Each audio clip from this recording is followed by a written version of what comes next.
Hey, what's going on, guys? Joel here. So I wanted to make another video, and in this video I wanted to discuss what it takes to become a good landlord. A lot of people are buying multifamily units. They're learning how to live inside of the property and rent another apartment as a mean of cash flow. Now you have to learn how to become a landlord.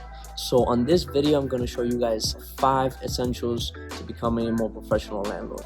All right, follow me. All right, so step number 1. So the first thing that you got to know is that you have to be understanding. You are going to be renting for a limited amount of time a space where another individual will be moving in. And so that other individual, they have a family, they have pets, they might have many children.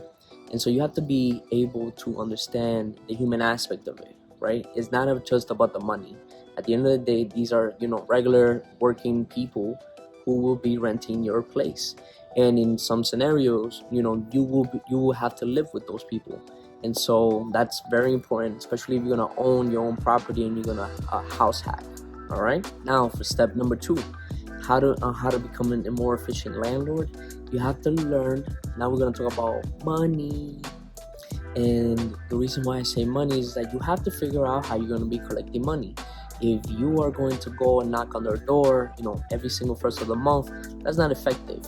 In the 21st century, we have online payments. You can use some of these platforms such as Zelle, Cash App, Venmo to collect your rent from some of these tenants. And everybody's getting more accustomed to it. So, it's only a matter of time before all of us are making these payments online. So stay tuned to that. All right, so now you got your first tenant. This is going to be step number 3.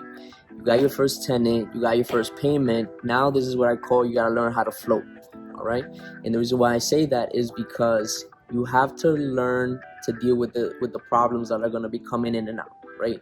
If you have a very pleasant apartment or house that you won't have any problems, then that's perfect. But the majority of people do encounter certain problems throughout their journey, and you have to be able to learn how to not to quit, right? And you have to learn how to float. This is where a lot of your experience, and this is where I'm going to give a shout out to Bigger Pockets, because when I first became a landlord, I had no idea how to do anything, and they were one of the biggest guidelines or safe lines that helped me once I acquired my first property, learn how to become a proper landlord and not get lawsuit. All right, guys, so step number 4 in how to become a more efficient landlord is learn how to grow your boat. And what I mean by your boat is that where you live is one of the most essential things that you have in your life, right? A lot of us rent, and so we don't own where we live. But those of us who have the privilege to own where they live, they understand that they have a big investment, right? So learn how to use that income to then grow your boat. You need to learn how to make more money out of that property, right? For example, I'm gonna give some tips on this video. I, for example, include Wi-Fi in all of my properties, and so I'm able to upcharge some of my tenants and make more money out of my already pre-existing contract, which is the lease. We've already covered the money side. We're gonna touch another point in regards to the boat. You have to learn how to keep your finances on check, right? You have to learn how much you're gonna make that year minus the expenses and everything else. You don't want to ever miss out where you're not paying your taxes, you're not paying your water bills, because now you're a homeowner, right? So that's the difference. So now you have certain responsibilities as a homeowner. You have to learn to keep your boat, and you have to learn how to grow your boat. And now you're a tax-paying member of society, right? So there's certain guidelines that you have to follow. So yeah, just wanted to touch on that. All right, guys, so for step number 5, what we're going to discuss is buy your second one.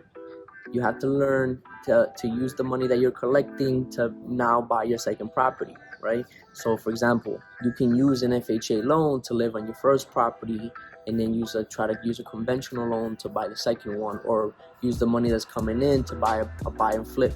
So now that you've already broken the barrier of having your first property, the next one is going to be a little easier, right?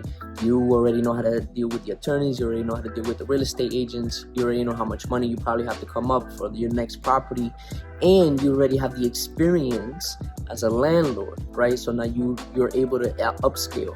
So maybe your first property only had 2 units, your next one might have 4 units, or you might even go into commercial where it's at 5 and above. Those are the 5 tips for today. I hope you guys enjoyed this video. If you guys have any questions, feel free to leave a comment below or contact me. Feel free to use me as a resource. Thank you guys so much for watching this video. Hope you enjoyed it. Peace out.